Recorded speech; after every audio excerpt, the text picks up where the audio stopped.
Salam uşaqlar. Xoş gördük. Bugünkü dərsimiz məhlullar olacaq. Diqqətlə qulaq asın. Məhlulları 2 dəfə keçəcəyik. Bir dəfə dərsin izahı veriləcək. Bir dəfə də testlər eləyəcəyik. Diqqətlə dərsə qulaq asın ki, başa düşəsiniz. Məhlullar. Məhlul nə deməkdir? Məhlullar. Məhlul o deməkdir ki, həll olan maddədən və həlledicidən ibarət olan sistemə məhlullar deyilir. Həll olan maddə deyəndə, məsələn deyək ki, suyun üzərinə duz gəlmişəm. Məsəl üçün, duz suda həll olur. Duz bizim həll olan maddəmizdir. Su isə həlledicidir. Həlledici başqa bir şeylər də ola bilər. Amma testlərdə ən çox həlledici su götürüldüyünə görə biz ona görə su yazıq burada. Həll olan maddə və həlledicidən ibarət olan bir sistemə məhlul deyilir. Məhlulun içində həll olan maddənin ölçüsündən asılı olaraq məhlullar 3 yerə bölünür. 1. Asılqanlar. 2. Kolloid məhlul. 3. Həqiqi məhlul. Asılqan nədir? Asılqan adından görünür. Həll olan maddənin ölçüsü daha böyükdür. Yəni, həll olan maddəni biz məhlulun içində görə bilirik. Yəni, su həlledicinin içində əgər biz həll olan maddəni görə biliriksə, bu asılqandır. Buradakı maddənin ölçüsü daha böyük olur. Beləliklə ki, asılqandakı maddələri biz görə biliriksə, beləliklə ki, asılqanlar müxtəlif cinsli qarışıqlardır. Yəni, heterogen qarışıqlar 2 cinsli sistemdə deyilir bunlara. Müxtəlif cinsli qarışıqlar da keçəndə ilk anlayışlarda demişdik ki, müxtəlif cinsli qarışıqlar 2 yerə bölünür. Suspenziya və emulsiyalara. Suspenziya nədir? Suspenziya bərk maddəni maye ilə bir-birinə qarışdırılır, amma bərk mayedə həll olmur. Müxtəlif cinsli qarışıq əmələ gətirirsə, bu suspenziyadır. Əgər maye və maye bir yerdə müxtəlif cinsli qarışıq əmələ gətirsə, bu emulsiyadır. Məsələn, təbaşirin su ilə qarışığı müxtəlif cinsli qarışıqdır və müxtəlif cinsli qarışığın suspenziya növüdür. Və yaxud yağla suyun qarışığı, benzin su, neft su, maye müxtəlif cinslidir. Ona görə də emulsiya deyirik. Təbii ki, eyni cinsli qarışıq olarsa, bunu asılqana götürə bilmərik. Asılqan elə adından görünür. Həll olan maddəni, həll etmək istədiyimiz maddə asılı şəkildə qalır məhlulun içində. Müxtəlif cinsli qarışıqlardır.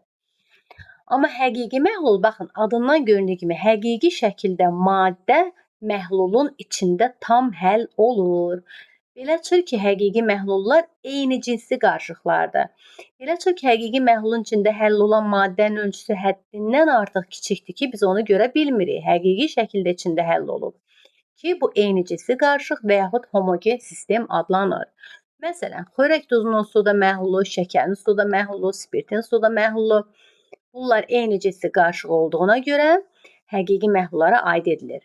Yəni, asılqanın içində həll olan maddənin ölçüsü daha böyükdür.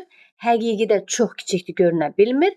Kolloid məhlulda isə həll olan maddənin ölçüsü aralıq mövqeyidədir. Nə çox da kiçik deyil, nə çox da böyük deyil.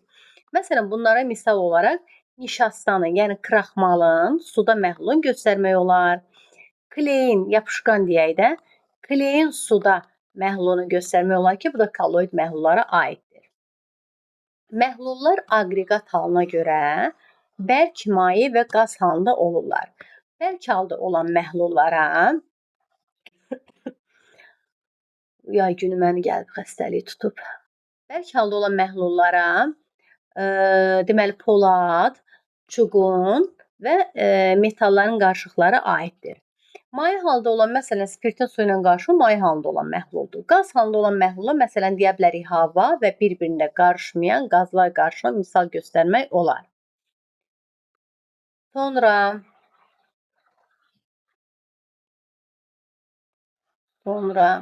həqiqi məhlul dediyi nə idi? Həqiqi məhlullar eyni cinsli qarışıqlardır. Həqiqi məhlullarda doymuş, doymamış, doymuş, doymamış və ifrat doymuş məhlul olmaqla 3 yerə bölünür. Deməli, həqiqi məhlullar doymuş, doymamış və ifrat olmaqla 3 yerə bölünür. Bir də məhlullar həmçinin qatı və duru halda olurlar. Bəzən uşaqlar doymuşla qatını, doymamışla durunun eyni olduğunu başa düşürlər, amma elə deyil. İndi fərqlərini izah eləyəcəm. Baxın, düşünün ki, siz açsınız. Ac vaxtı, normalda deyək ki, sənin doya biləcəyin bir çörək dilimi 3 dilim çörəklə doya bilirsən. Normaldır, məsəl üçün deyirəm. Amma bu gün sən acsan, sənə 2 dilim çörək verirəmsə, hələ doymamısan. Hələ yeyirsən və birini də tələb eləyirsən. Yəni 2 dilim verilibsə, sənin tam doyman üçün 1 dilim də lazımdır ki, 3-ə çatsın. Yox, acsan, 3 dilim çörək verilibsə, bu doymusan. Amma 3-dən çox verəriksə, ifrat həddindən artıq doymuş məhlul sayılır. Yəni əgər mən məhlulum, məsəl üçün deyək ki, deyirəm də, özümdən deyirəm. 100 qram suyun norması, məsəl üçün 30 qram hər hansı bir maddədir. Bu burada doymuş haldadır. Məsələn yazıram da. İndi deyirəm ki, məsələn, 200 qram suya 60 qram maddə tökmüşəm. Doyub yoxsa doymayıb? Deyirəm, əgər 100 qram suyun norması 100 qram suyun norması əgər 30 qram maddədirsə, bu mənim şərtimdir. Görəsən 200 qram suyun norması nə qədərdir? 200 qram suyun norması 60-dır ki, doymuş hal olsun. Doğrudan da bunlar da 200 qram suya 60 qram maddə töküblər. Demək ki, bu doymuş məhluldur. Baxın, yazmışam, doymuş məhlul. İndi verilib ki, məsələn deyək ki, 300 qram suya 70 qram maddə töküblər. Doyub yoxsa doymayıb? Deyirəm, əgər 100 qram suyun norması şərtdə bizə belə deyir də axı, 100 qram suyun norması əgər 30 qram maddədirsə, yəni bunun norması budur, tam doymuş halda olması üçün. Görəsən 300 qram suyun norması neçə qram maddədir? 300 qram suyun norması 90 qram maddədir. Amma bunlar götürüb 300 qramın içində 90 qram tökməlidirlər. Amma 70 qram töküblər, az töküblər də, azdır, hələ normasından azdır. Hələ bu deyəcək, mənim üstümə yenə də maddə töküb, mən hələ acam, doymamışam. Yəni, mən məhlula maddə tökürəm və tökdükcə də yenə də məndən maddə istəyir də, hələ də deyir ki, mənə maddə tök. Maddə tökürəm, yenə həll eləyirsə, doymamış məhluldur, doymayıb. 300-ün norması 90-dır, amma bunlar niyə 70 töküblər? Az töküblər, doymamış vəziyyətdədir. Bu doymamış məhluldur. Bunun doymuş hala gəlməsi üçün 90-a gətirmək lazımdır. Yəni üzərinə 20 qram da maddə gəlmək lazımdır ki, doymuş halda olsun. Və yaxud mənə deyir ki, 200 qram suya deyək ki, 80 qram maddə töküblər. Bu doyub yoxsa doymayıb? Deyirəm, əgər 100 qram suyun norması 30 qram maddədir. Görəsən 200 qram suyun norması nə qədərdir? 60 qram maddə olmalıdır. Bunlar həddindən artıq töküblər. 60 qram maddə olmalıdır. 80 qram ifrat dərəcədə maddəsi çoxdur. Mən nə etməliyəm? 60-a salması üçün 20 qram maddəni çökdürmək lazımdır. Çünki mənə 60 qram maddə lazımdır. Çökdürmək, yəni maddəni çıxarmaq deməkdir. Aydın oldu nə dedi? Yəni məhlula maddə tökürəm. Hələ də o məhlulu maddəni həll eləyir. Deyir, hələ mənə maddə ver, mən onu yeyəcəm. O doymamışdı. Amma onun normasını tökürüksə doymuş məhluldur. Həddindən artıq tökürüksə ifrat doymuş məhlul adlanır. İfrat doymuş məhlula məsələn deyək ki, o pesoklanmış, xarlanmış əncir varinyasını göstərmək olar ki, baxın onda pesokun necə çökdüyünü görmək mümkündür. Yəni maddə daha çoxdur orada. Qatı və duru nə deməkdir? Məsələn, adi yeməkdən deyək ki, qatı, mamamız sulu bir yemək bişirir, su bişirir. Baxırsınız ki, bu çox qatıdır da, makaronları çoxdur. Yəni belə deyək də, maddəsi çoxdur orada. Suyu azdır, qatı. Qatı o demək ki, suyu azdır. Amma duru deməkdir ki, makaronu azdır, suyu çoxdur da, həll edicisi çoxdur, bu durudur da, dupduru, belə deyək. Məsələn, deyək ki, məsəl üçün deyirəm ki, 100 qram suya, məsələn də 30 qram hər hansı bir X maddəsi tökəndə doymuş hala gəlir. Bu deməkdir ki, 100 qram suyun norması 30 qram maddədir. Nə az, nə çox. 30 qram maddədir. Kənarda da verilib ki, 100 qram suyun norması, məsələn deyirəm də, 10 qram Y maddəsidir. 10 qram Y. Yəni 100 qram suyun norması tam 10 qramdır. Nə az, nə çox. Hər ikisi doymuşdur. Və bunun norması budur, bunun norması budur. Bu da doymuşdu, bu da doymuşdu. Amma fikir verin, 100 qram suda burada maddə çoxdur, burada maddə azdır. Nə oldu ki, doymuşdu? Maddəsi azdır. Deməli, maddəsi çoxdursa, bu qatı məhlulda verməşili çoxdur, belə deyək, qatı məhluldur. Amma burada maddəsi azdırsa, demək ki, bu duru məhluldur. Yenə deyirəm, bəzən uşaqlar qarışdırır ki, doymamış məhlulda maddə az olur. Yəqin bunun maddəsi azdırsa, bu durudur. Düşünürlər, doymuş məhlulda maddə çox olur. Doyub da, yəqin maddəsi çoxdur, qatıdır. Yox. Doymuş doymamışla, qatı ilə durunu qarışdırmayın. İkisi də doymuşdu. İkisinin də norması verilib. Amma burada maddə daha çoxdur. Bu qatıdır. Burada isə maddə azdır, durudur. Yəni doymuş məhlullar qatı da ola bilər, duru da ola bilər. Başqa biz hələ ki burada qaydaları izah eləyirəm. İkinci raundda belə deyək məsələlərdən izah eləyəcəyik. Məhlulun həmişə, məsələn deyək ki, yazıram ki, 200 qram 20 faizli məhluldan danışıram. 200 qram 20 faizli məhlul o demək ki, bu 200 qram məhlulumdur. Məhlul nə deməkdir? İçində maddə də var, həlledici də var. Çox vaxt həlledici su götürülür deyə ona görə su yazdım. Başqa da ola bilərdi. Maddə də var, su da var. İndi burada nə qədər maddə var? 200 qram 20 faizli o deməkdir ki, məhlulun verilən faizi qədəri maddədir. 200-ün 20 faizi qədəri maddədir. Kənarda yazıram ki, 200 vur 20 böl 100. 200-ün 20 faizi belə tapılır da. Məhlulun verilən faizi qədəri maddədir. Bunun 40 qram maddədir. 200-dən təbii ki 40 qram maddədirsə, yerdə qalan 160 qramı da suya aiddir. Aydın oldu nə dediyi? Baxın, məhlulun verilən faizi qədəri maddə, yerdə qalan faizi qədəri sudur. 200-ün 20 faizi maddə olanda 200-ün yerdə qalan 80 faizi, yəni 160 qram isə həllecəyə aid edilir. Məsələn, verilir 200 qram 30 faizli məhlul daha qatıdır, yoxsa 200 qram deyək ki, 50 faizli məhlul. Əlbəttə ki, faiz artanda faiz omeqadır. Faiz artanda maddəsi də artır. Axı maddə nədir? Məhlulun verilən faizi qədəri maddədir. Bunun biri var 230 faizi maddədir, biri var 250 faizi maddədir. Daha çoxu maddədir də. Yəni burada daha çox maddə varsa, o daha qatıdır. Maddəsini çox tökürsənsə, o daha qatı olur. Yəni omeqam artanda 30% və 50%. Omeqam artanda, qatılığım artanda orada maddənin kütləsi artır.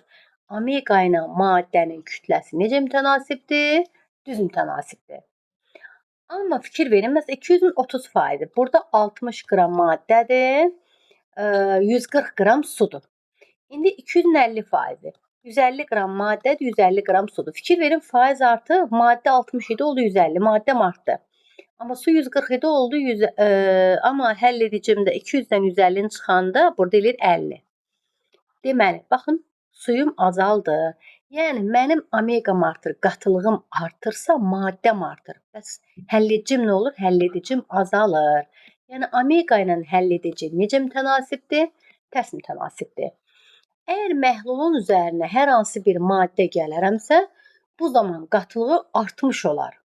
Həll olan, məsələn, verilir ki, maddə ilə bu qatılıq necə mütənasibdir? Düz mütənasibdir. Nə qədər maddə gələrəmsə, qatılıq artar.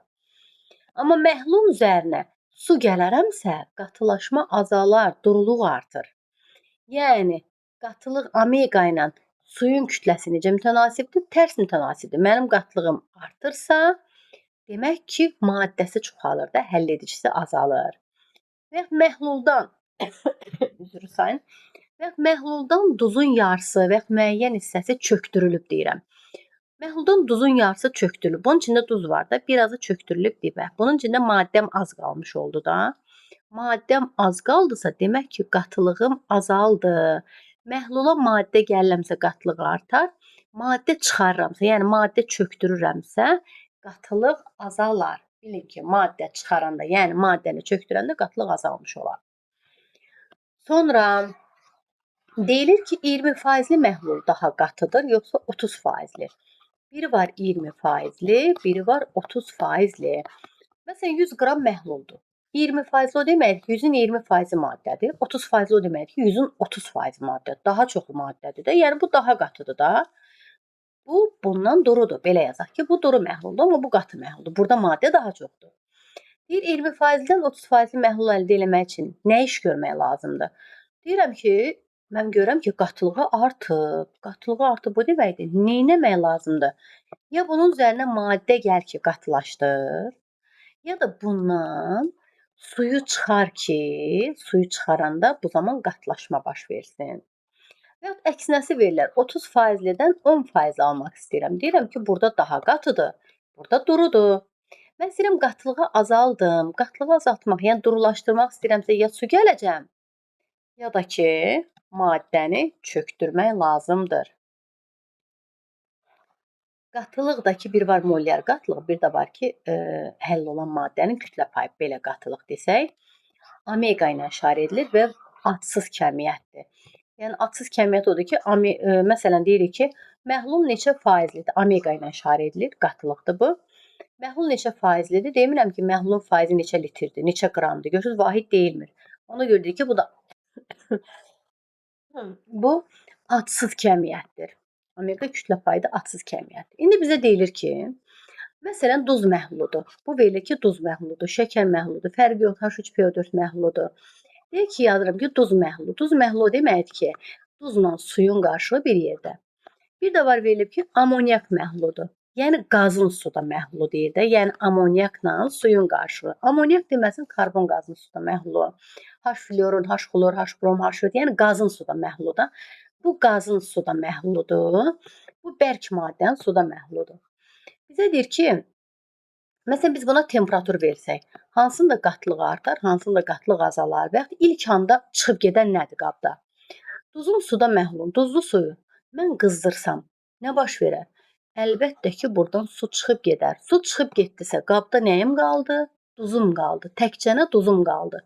Yəni qatılaşma baş verdi də.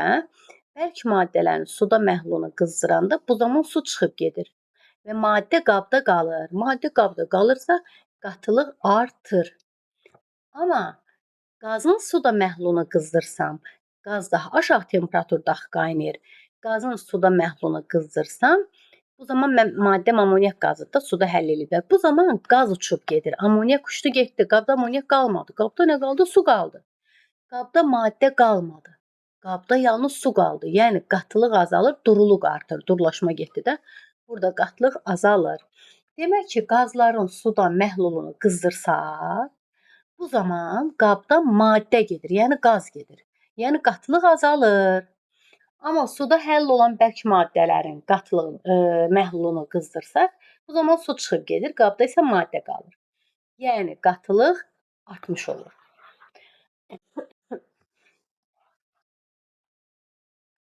Sonra başqa bir şeyə baxaq. Sonra başqa bir məhlullardan fikirlər çoxdur. Ola bilər hər hansı biri qala, ona görə diqqətli olaq ki, heç bir şeyimiz qalmasın.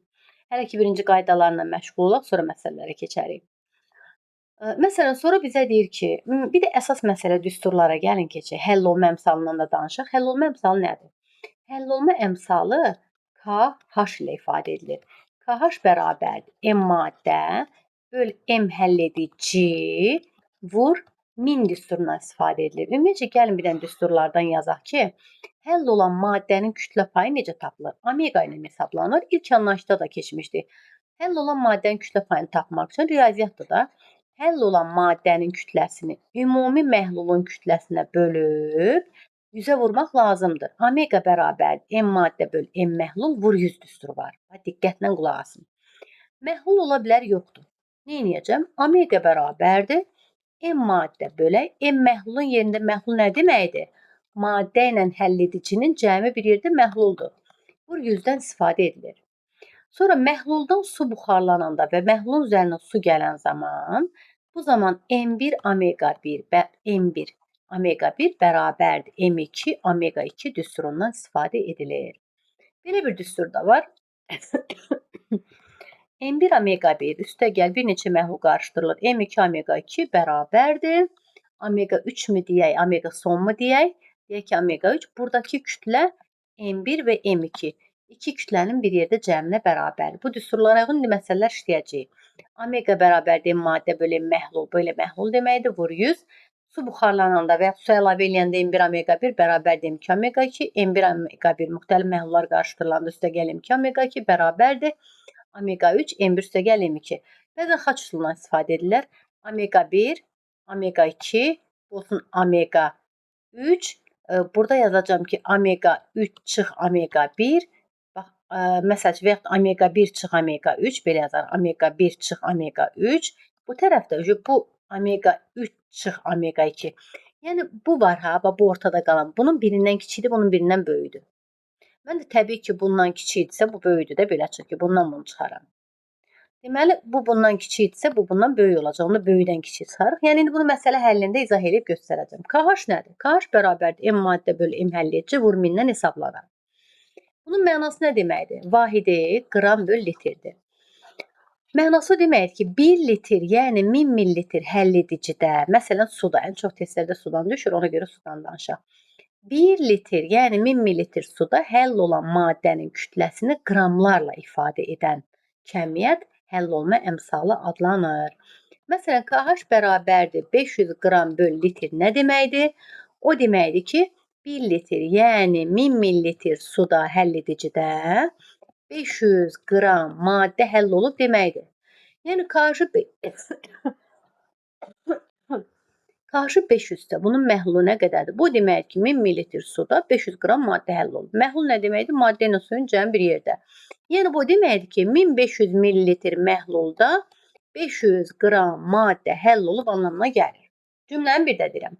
KH 500 qram böl litr o deməkdir ki, 1000 millilitr həlledicidə 500 qram maddə həll olub.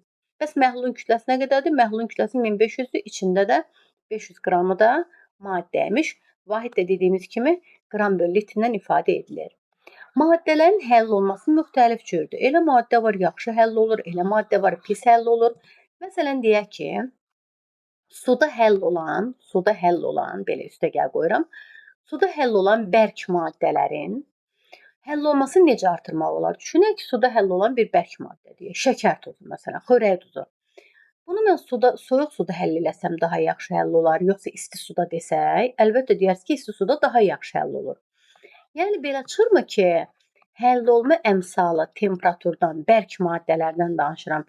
Nə qədər temperaturu artıraramsa, qənd suda daha yaxşı həll olar. Temperatur artanda bərk maddənin həll olması artar. Bütün bərk maddələrin yox, əksər bərk maddələrin. Əksər bərk maddə deməkdir ki, yəni suda həll olmayan bərk maddədirsə, onun başına nə oyun gətirsək də o həll olan deyil. Amma suda həll olan bərk maddədirsə, bəli, temperaturu artıranda həll olması da artır. Yəni düzün tənasibdir. Amma yenə deyirəm, çöküntü halında olan bərk maddə olanda KH temperaturdan asılı deyil. Neynəsəm də həll olmayacaq. Çöküntü halında olan bərk maddə. Bu suda həll olan bərk maddədir. Bu da bərkdir, bu da. Amma təzyiqə gələndə həll olma təzyiqdən asılı deyil bərk maddələrdə. Bərk maddənin həll olmasını artırmaq üçün nə edəcəyik? Deyirsək ki, xörək tutuda necə yaxşı həll etmək olar suda? Temperaturunu artırmaqla. Yalnız temperaturunu artırsaq həll olması artır. Amma təzyiqin bərk maddənin həll olmasına bir rolu yoxdur yaxından uzaqdan. İndi gəl qazlara baxaq. Bəs qazlarda vəziyyət necədir? Həll olma temperaturdan qazlarda. Bax, qazlı içkilərin üstündə yazılır ki, soyuq halda içməyi məsləhətdir. Bax, düşünək, soyuq halda olan kola və Fanta məsələn, bir də isti halda. Hansının da içində qaz daha çox yaxşı həll olmuş haldadır, daha qazlıdır? Təbii ki, deyərsiniz ki, soyuq halda olanda. Soyuq halda olanda içindəki qaz daha yaxşı həll olmuş olur. Yəni temperaturum nə qədər aşağıdırsa, qazın həll olması o qədər yaxşıdır. Temperatur aşağı olanda həll olma artır, onda tərs mütənasibdir. Belə çıxır ki, qazın həll olması temperaturdan necə asılıdır? Tərs. Denən ki, soyuq Fanta daha qazlı olur. İçində qaz daha yaxşı, daha çox həll olmuş olur. Temperatur aşağıdır, qaz daha yaxşı həll olur.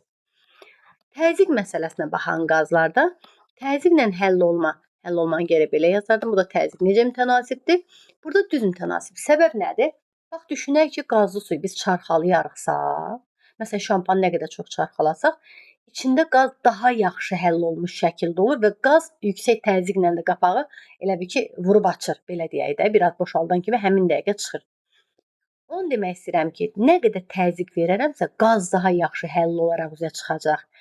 Təzyiq qazların həll olmasına düz mütənasib təsir göstərir. Deməli, temperatur suda həll olan bərk maddələrin həll olmasına düz mütənasib təsir edir. Qazlarda isə əksinədir. Təzyiq bərk maddəyə təsir etmir, amma qazlarda isə təzyiq düz mütənasib təsir edir. Yəni deyəndə ki, qazların həll olmasını artırmaq üçün nə etmək lazımdır? Ya qazı gərək soyuq buz kimi kola yadda saxlayaq, ya temperatur aşağı eləməliyik, ya təzyiqi yuxarı eləməliyik. Bəs bərk maddəni yaxşı həll eləmək üçün yalnız temperaturu artırmaq lazımdır. Bunun təzyiqin bura heç bir aidiyyatı yoxdur. Heç bir aidiyyatı yoxdur. İndi bizə nə deyilir? Məsələn deyilir ki, 20% məhlula su qarışdırsam, neçə faizli məhlul hazırlamaq olmaz? Təbii ki, 20% məhlula su qarışdıranda bunun faizi, yəni qatılığı biraz azalır. Azalır. Yəni 15, 13, 10 faiz azalır. 20-dən yuxarı faizli məhlullar, 20-dən yuxarı olanlar hazırlamaq olmaz. Əksinə 20% məhlulun üzərinə maddə gələndə neçə faizli məhlul hazırlamaq olmaz. 20%lidirsə, qatılığı 20%. Mən maddə gələndə daha da qatlaşdırıram da. 20-dən yuxarıları almaq olar. 20-dən aşağı faizli məhlulların heç birini hazırlamaq olmaz. Və yaxud eyni kütləli məhluldur. Bu da 100 qramdır, bu da 100 qramdır. Deyirəm bu 20%lidir, bu 20%lidir, bu da 20%lidir. Bu 30%lidir. Mən bunlar, məsələn, bu da 100 qramdır, bu da 100 qramdır. Desəm ki, bunları qarışdırsam, ümumi kütlə nə qədər olar? 100 + 100, 200 qramlıq məhlul alınır. Və birinci məhlulun həcmi 100 ml-dir, ikinci məhlulda 100 ml-dir, digər məhlulun həcmi nə qədərdir? 200 ml. Yəni kütlələr də, həcmlər də cəmlənir. Amma eyni kütləlidir, amma deyirəm biri 20%-lidir, biri 30%-lidir. Bunları qarışdırsaq neçə faizli məhlul hazırlanar? Buna 50%-li demirik. Ədədi ortası qədər. Bunları qarışdırsam 25%-li məhlul hazırlamaq olar. Başqa məhlullardan deyə biləcəyimiz başqa nəyimiz qaldı? Hələ məsələ həllinə keçməmiş. Bir də molyar qatılıq var. Molyar qatılıq cm ilə işarə edilir. Molyar qatılıq bərabərdir. nö/v ilə işarə edilir. Deməli, omeqanın vahidi yoxdur. KH-ın vahidi qram/litrdir. 1 litr həlledicidə, məhlulda yox ha, KH-da sudan danışırıq, həllediicidən. 1 litr həlledicidə, yəni 1000 ml suda həll olan maddənin kütləsini qramlarla göstərən ifadə KH-da həll olunma əmsalıdır. Molyar qatılıq nö/v ilə hesablanır. Nö nədir? Maddə miqdarıdır da. Vahid nədir? Moldur. Bəs litr nədir? V nədir? Litr. Mol/litrlə hesablanır. Qatılığın vahidi cm bərabər nö/v, yəni mol/litrlə hesablanır. Belə bir düstur da var. C1V1 üstəgəl C2V2 bərabər C son və C3 V1 üstəgəl V2 ilə hesablanır. Bir də sizə bir şey də deyim. Baxın, məsələn deyirəm ki, 300 qram 20%-li məhlul. Burada verilən faizi maddədir. Deməli 320% 60 qram maddədir. Yerdə qalan 240 qram, yəni 80% sudur. Yəni məhlula qatılıq verən onun içindəki faiz maddəsidir. İndi bir şey deyirəm. Təkcə su deyirəm. İçinə maddə qatmamışam. Bu məhlul deyil. Və suyun faizi nə qədərdir? Faiz axı maddəni göstərir. Suyun içində maddə yoxdursa, yəni qatılıq yoxdursa, suyun faizi 0%-dir. Amma bir də var, yenə maddə deyirəm. Maddə, yəni su ilə qarışığı demirəm. Təkcə maddə deyirəm. Bunun faizi neçədir? 100%. Yəni burada su yoxdur da. Sırf maddədirsə o 100%-dir. Sırf sudursa o 0%-dir. Yox, 300 qram 20%, o deməkdir həm maddə var, həm də su var. 20% maddədir, 80% isə sudur. Başqa mənim verə biləcəyim izahlar, aşoxlar ver. Bir də xaç üsulundan da məsələ həllərinə baxacağıq. İndi birazdan onlar xaç üsulu deyək, diaqram üsulu deyək. Məsələn, deyək ki, verilir ki, bizə nə verilir? Deyir ki, 300 qram 20%-li məhlulun üzərinə, məsələn, deyirəm ki, deyir 100 qram su gəlsək, 100 qram su gəlsək, neçə faizli məhlul hazırlamaq olar? Heç bu xaç üsulu ilə olmadı. Xaç üsulundan bilirsiniz nədir? Məsələn, deyir ki, 300 qram 20%li məhlulla su qarışdırılıb, bax xaç üsulundan deyək. 300 qram 20%li məhlulla su qarışdırılıb. Təbii ki, əgər mən məhlula su gəlmişəmsə, bunun faizi aşağı düşməlidir də. Məsələn, deyir ki, 15%li məhlul hazırlanır. Onda deyir, neçə qram su gəliblər üstünə. Baxın, bunun bir neçə yolla üsulunu deyəcəm, amma ən asan xaç üsuludur. Bir neçə yolla o deməkdir ki, bax 300 qram 20%-nin üzərinə neçəsə qram su gəliblər də. Deyir ki, neçəsə qram su gəliblər, 15%li məhlul alınıb, neçə qram su gəlib. Bir yolu budur. Omega bərabərdir M maddə bölü M məhlul vur 100. Deyirəm, omega 15%li alınıb. Omega bərabərdir M maddə. M maddə 320%-i burada maddədir. 60 qram. Başqa bir maddə yoxdur ki, burada sudur. Böl məhlul yazmalıyam. Məhlul nədir? 300 qram bu məhluldur. X də gəlib qarışıb bu məhlula. 300 üstə gəl X vur 100. Omega 15 faizli alınıb bərabərdir. M maddəm 60 bölək M məhlul. Məhlul 300 idi, X də gəldilər. Vur 100. Bunu hesablayacağıq. Amma digər bir asan bir yolunu deyirəm. Bax deyirəm ki, bunu silim. Xaç üsulu ilə eləmək daha rahatdır. Deyirəm ki, bax 20 faizli məhlulla su qarışdırılıb. Su neçə faizdir? Bayaq dedik də su 0 faizdir. 20 faizli məhlulla su qarışdırılır və sonuçda 15 faizli məhlul alınır. Sonuçda 15 faizli məhlul alınır. Xaç üsulu nədir? Dümdüz fərqi tapırsan belə. 20-dən 15 çıx qalır 5. 15-dən 0 çıx qalır 15. Bu 1, bu 3. Deməli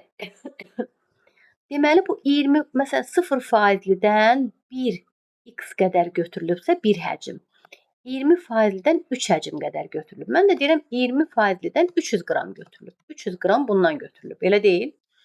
Amma bundan bu 0 faizdən ondan 3 dəfə az götürülməlidir. Bu 300 isə demək ki, bundan 100 qram. Onda 0 faizlidən, yəni sudan 100 qram götürmək lazım idi. Bir də deyirəm 20 faizli və suyu qarışdırıblar 0 faizlini, alıblar 15 faiz. Dümdüz fərqi tap. Dümdüz belə yazırıq. Bu 3 buna uyğundur. Yəni 20 faizlidən 3 hissə götürüblərsə 0 faizlidən 1 hissə götürüblər. Təbii ki 20 faizdən 300 qramdır. Özü deyir 300 qramdır. Amma bundan 3 dəfə az olmalıdır. Bu da olacaq 100 qram. Və başqa bir xaç üsulu ilə məsələni deyək, başqa bir yenə də. İndi məsələn maddə gələk. Deyir ki, 300 qram, məsələn deyirəm ki, 20 faizli məhlulun üzərinə nəsə bir maddə gəliblər, içindəki maddədən gəliblər və alıblar. Təbii ki, 20 faizin üzərinə maddə gələrəmsə, bunun faizi artar da, qatlığı artar. Deyək ki, 50 faizli məhlul hazırlanıb. Həll olan maddənin kütləsini tap. Bir yolu omega bərabərdir. M maddə böl M məhlul vur 100 üsulundan istifadə edilir. Bir yolu budur. O da deyirəm bərabər demək omega 50 faizli alınır. 50 bərabərdir. M maddə 320 faizli 60 qram maddə var və üstünə yenə də maddə gəlinir. Bölək məhlula. Məhlul 300 var idi, üstünə maddə də gəlindi. 300 üstə gəl M maddə, yəni məhlum oldu bu. Vur 100-dən hesablanar. Başqa bir yolu. Başqa bir yolu odur ki, 20 faizli məhlulla maddə qarışdırılıb. Təkcə maddə 100%-də bunu biz bilirik də. Su olsaydı 0% deyərdim. 20% ilə 100%-dən qarışdırılıb, özü 20%-dən 300 qramdır. Qabağına yazıram 300 qram. 20% və 100% qarışdırılıb 50% əmələ gəlib. Böyükdən kiçiyə çıx, dümdüz yaz. Bu eləyir 50. Böyükdən kiçiyə çıx, dümdüz yaz. Bu deyiləsin 30. Belə qaldı da. İndi nə deyirəm? Əgər, indi məndən bunun qramını istəyir də. Belə çıxır ki, 300 qrama 5-ə 300 qramdırsa, bəs 3-ə neçə qramdır? 5-ə 300 qramdırsa, 5-ə yəni 60 dəfə çoxdur. 3-ə də 60 dəfə çox. Onda 180 qram da buna götürəcəyik. Ümumi məhlullara aid bax budur. Yəni məhlulun üzərinə nə vaxt qatılaşar? Ya maddə gəlməlisən, ya su çıxarmalısan. Bu zaman məhlul qatılaşar. Məhlul nə vaxt durulaşar? Ya su gəlməli, ya da maddəni çökdürməli. Yəni maddəni çıxarmalıyıq da belə deyək. Çökdürəndə əlbəttə ki, məhlul durulaşar. Bəzən olur ki, məhlulu qızdıranda, məhlulu soyudanda, nə vaxt çökmə hadisəsi baş verər? Məsələn, xorezin suda məhluludur. Biz bunu qızdırmaq demirəm. Soyudanda kristallar şəkildə çökəcək dibə. Yəni suda həll olan bərk maddələri suda məhlulunu qızdırsaq həmin maddə daha tez əriyir, daha tez həll olur, amma soyudanda həmin maddə dibə çökəcək. Dibə çökəcək və qatılıq azalır. Məhlulun içindəki maddə az olmuş olur. Ümumiyyətcə bir şey deyim ki, məsələn verilir ki, 30 qram duz məsəl üçün 50 milli suda həll edilir. Suda həll edilir. Yəni mənim məhlulum 80-dır da belə deyək, 80 qramdır. Bəzi uşaqlar elə bilir ki, məsələn 80 qramın içində 30 qram duz var. Bax, 80 qramın üzərinə gəlməyib. 80 qramın içində 30 qram duz var. 50 qram da bildi ki, sudur. Məsələn, məhlulun içində mənim maddəm 30 qramdır. Əgər desəm ki, məsələn də, Məhlulun içində 30 qram maddənin, məsəl üçün deyirəm 10 qramı çökdü. Deməli, mənim məhlulumun içində maddəm 20 qramdır. Çökən duz məhlulun içində olmur. Ümumiyyətcə məhlulda nələr olur? Məhlulun içində həll olan maddə olur. Çıxan qaz, uçub gedən su buxarı, çökən duz, bunlar məhlulun içində olmur. Məhlulun içində yalnız həll olan maddə olur. Bunlar ancaq qaydalardır. Biz indi ikinci hissəmizdə məhlulların ancaq testlər işləyəcəyik. Diqqətlə testlərə qulaq asın ki, başa düşə biləsiniz. Uşaqlar, bir də onu deyim ki, dərsi diqqətlə öyrənməmiş testi eləmək mümkün deyil. Əvvəlcə dərsi diqqətlə oxuyursunuz, ondan sonra testlərimizə baxırsınız. Dərsi, bax bu dərsi o qədər dərindən izah elədik ki, indi testlər üstündə dedikcə də biləsiniz. Və əgər oxuyub, dinlədiniz, başa düşdünüzsə, sizə sadə gəldisə, yəni bəyəndinizsə, bəyənin düyməsini basmağı unutmayın. Yəni çətinliyiniz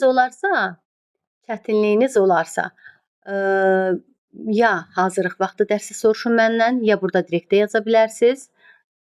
Bu qədər. Yəni əlimdən nə gəlirsə, onu da eləməyə hazıram. Və hazırlığa yazılan uşaqlar üçün də nəzərə alaq ki, əvvəlcədən yazılın ki, avqustun 10-undan sonra dərslərimiz başlayacaq. Hələlik sağ olun uşaqlar.